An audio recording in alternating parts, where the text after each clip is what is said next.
করবে, কেটে দেবে, আপনি কেটে আবার আবার করবে, ঠিক আছে? গেলাম রেডি, জোরে বলুন শুধু তো। হ্যাঁ চলো দাদা, কি কারণে আজকে বেশি? দেখুন, আজকে আমাদের বাড়ি বাড়ি প্রচার কর্মসূচি চলছিল, যেরকম প্রতিদিন চলছে সকাল বিকাল সেরকমই ছিল।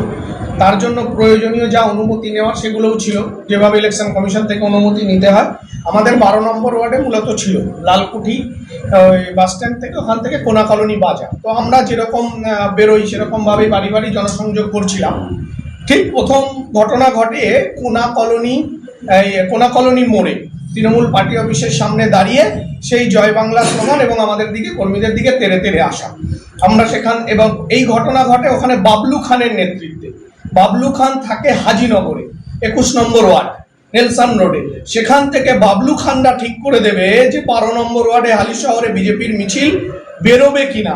বাবলু খানের নেতৃত্বে প্রথমে ওখানে আমাদের এই মিছিলের উপর জয় বাংলা স্লোগান দেওয়া হয় এবং হামলার পরিকল্পনা করা হয়। যাই হোক, সেখান থেকে আমরা আমাদের কর্মীদের নিয়ে বেরিয়ে আসি। বেরিয়ে আবার আমাদের প্রচার কর্মসূচি চলে। পরবর্তী ঘটনা ঘটে লক্ষ্মীনারায়ণ কলোনিতে। সেখানেও দাঁড়িয়ে জমায়েত করে ওরা, এবং এখানে জমায়েত মানে ওদের টোটোতে মাইক লাগানো ছিল এবং সেই মাইক লাগিয়ে ওখানে জয় বাংলা বলতে থাকে এবং আমাদের কর্মীদের দিকে তেড়ে মারতে আসে থাকে। আমি ভিডিও আপনাদের প্রত্যেককে দিয়ে দেব। এবং সেখানে নেতৃত্বে ছিল অসীম কুণ্ডু, সৌগত এবং টাটু। এদের নেতৃত্বে, টাটু হচ্ছে একটা মানে ক্রিমিনাল, অসীম কুণ্ডু এবং সৌগত এদের নেতৃত্বে হয়, আরো অনেকে ছিল। আমরা সেগুলো ভিডিও দেখে দেখে আইডেন্টিফাই করছি এবং তারা তেড়ে আসে। এবং সবচেয়ে মজার ঘটনা বা দুর্ভাগ্যের ঘটনা আমাদের, যে এরা প্রথমে জয় বাংলা স্লোগান দেয় এবং তারপরে আমাদের কর্মীদের দিকে তেড়ে মারতে আসে। মারতে কখন আসে? প্রথমে জয় বাংলা দূরে দাঁড়িয়ে বলতে থাকে, তেড়ে মারতে আসে তখন যখন সেখানে পুলিশ আসে। মানে প্রথমে তেড়ে মারতে আসে না, প্রথমে দূর থেকে স্লোগান দেয়, তেড়ে মারতে আসে পুলিশ আসার পরে। হালিশহর থানা। এবং আমি বলছি যে আমরা বিভিন্ন ঘটনায়, পুরো বীজপুর জুড়ে ঘটনা ঘটছে, হালিশহরে ফ্লেক্স ব্যানার ছেড়া হচ্ছে। বারংবার আইসিকে জানানোর পরেও আইসি কোন রকম চাপ তৈরি করতে ব্যর্থ। এর আগে টাটু, এই ছেলেটি আমাদের এক কর্মীদের বাড়িতে গিয়ে মানে হুমকি দিয়েছে, তারপরেও সে বহাল তবিয়তে একটার পর একটা ঘটনা ঘটিয়ে যাচ্ছে। এই অসীম কুণ্ডু এর আগে ঘটনা ঘটিয়েছে, তারপরেও বহাল তবিয়তে এগুলো করে যাচ্ছে।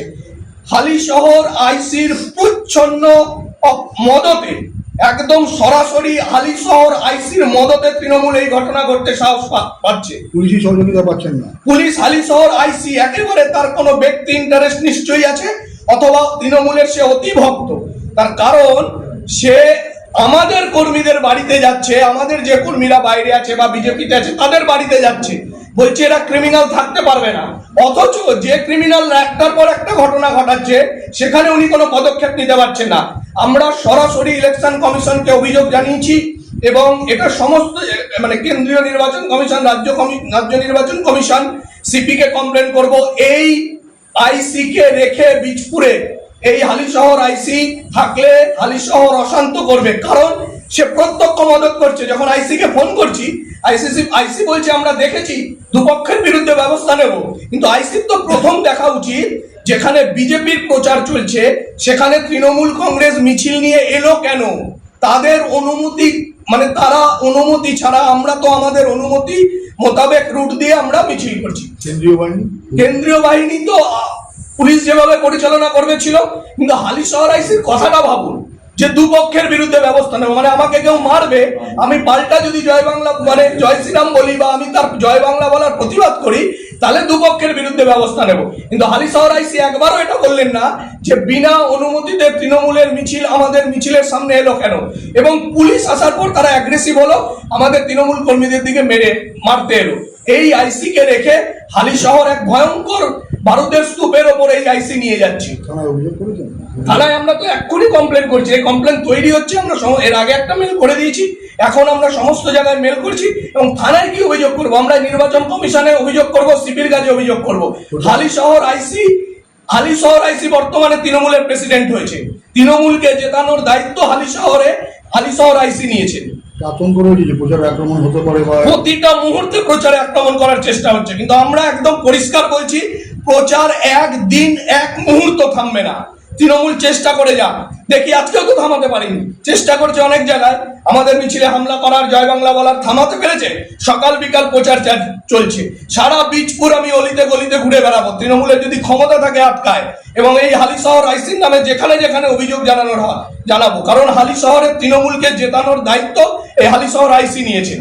একই রুটে দুটো মিছিল, এটাই তো আমার প্রশ্ন, যে একই রুটে তাদের মিছিলের পারমিশন যাওয়া হোক, আর না হলে যারা করেছে তারা কি সাহসে করেছে? হালিশহর আইসিকে আগে এই ব্যক্তিদের নামে অভিযোগ করেছি, ব্যবস্থা নেননি কেন?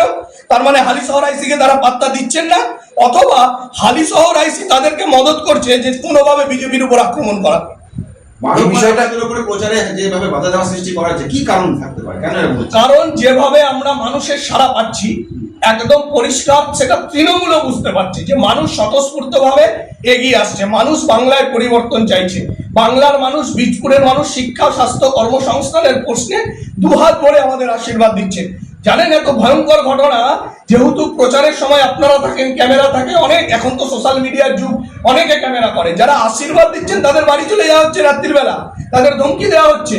মানে এইরকম একটা অবস্থার মধ্যে বীজপুরকে এরা রেখেছে, আর এদের গায়ে লাগছে, এরা ভাবতে পারিনি যে আমরা এইভাবে আমাদের সহযোদ্ধা কর্মীদের দিয়ে সিকিউরিটি ছাড়া একেবারে অলিতে গলিতে ঢুকে যাব। সাথে কদিন বাদেই ভোট, কিন্তু ভোটাররা তো আতঙ্কিত হয়ে যাবে। আতঙ্কিত তো হচ্ছে সাধারণ মানুষ। আশীর্বাদ দূর থেকে বলছে বাবা আছি, এখানে দাঁড়িয়েও না, দূর থেকে বলছে। অনেকে তো মানে বাঁধ ভেঙে চলে আসছে, তাদের বাড়িতে ধমকি দেওয়া হচ্ছে। একদম এই আইসিরা হচ্ছে আজকে এরা মদত, কারণ এরা ভাবছে এই সরকার থাকবে, সুতরাং যত রকম ভাবে তৃণমূলকে মদত করা যায়। বিষয়টা সিপির কাছে যাবে, একদম কমপ্লেন করব, এক্ষুনি কমপ্লেন করবো, আমাদের কমপ্লেন রেডি হচ্ছে, আমরা প্রত্যেকে কমপ্লেন করবো। সে তো চেষ্টাই করছে, তাদের ভালো লাগছে না, তাদের শান্তি মানে শ্মশানের শান্তি। তারা চায় যে কোনো বিরোধী কণ্ঠস্বর থাকবে না, তবে সেটা শান্তি। কিন্তু শ্মশানের শান্তি কখনোই কাম্য নয়। মানুষ হাসির আওয়াজ শোনা যাবে, মানুষের কথা শোনা যাবে, গান গাইতে শোনা যাবে, ছবি আঁকতে দেখা যাবে, সেটা হচ্ছে শান্তি। মানুষের আওয়াজ শোনা যাবে না, সব নিস্তব্ধতা থাকবে, সেই শান্তি শ্মশানের শান্তি, সেই শান্তি কাম্য নয়। আপনার মনোবল ভাঙছে না তো? মনোবল ভাঙার প্রশ্ন নেই। এবং ঘটনা হচ্ছে সুবোধ অধিকারীকে 10টা স্টেনগান দেওয়া লোক নিয়ে বেরোতে হয় রুলিং পার্টিতে থেকে। আমি ভারতীয় জনতা পার্টির প্রার্থী, আমার কর্মী সমর্থক সহযোদ্ধাদের সাথে পথ হাঁটি, বীজপুরের অলি গলিতে হাঁটি, এবং আজকের ডেটে এই হামলা হলো 12 নম্বর ওয়ার্ডে কোনো কর্মীর উপর আক্রান্ত, আমি এখন পৌঁছে যাব, দেখবো এই হালিশহর আইসি এবং তৃণমূলের ক্ষমতা কত আছে আমাকে আটকায়। সুদীপ্ত দাস সোশ্যাল মিডিয়াতে বেশ কিছুদিন ধরে সোচ্চার হয়েছিল, রাস্তাপাড়া এবং হালিশহরের বেশ কিছু হচ্ছে মানুষের অভিযোগ তুলে ধরেছিল, তাতে ভয় পাচ্ছে। বলছি তো ভয় একটাই ওদের, যে তাহলে এগুলো করার দরকার কি? আমাদের মিছিল যাচ্ছে যে রুট দিয়ে, তাদের মিছিল আসার দরকার নেই তো। এখানেই তো বোঝা যায় যে ঝামেলাটা কারা সৃষ্টি করেছে। মানুষের জনসমর্থনকে ভয় পাচ্ছে। আর যে গুন্ডারা করছেন, আমি তো স্পেসিফিক দেখে দেখে বলছি, এই অসীম কুন্ডু, বোমার বারুদ ধরা পড়ে সিপিএম গুন্ডা হয়েছে, এই 50 গুন্ডা কত দৌড়াতে পারে আমি দেখবো।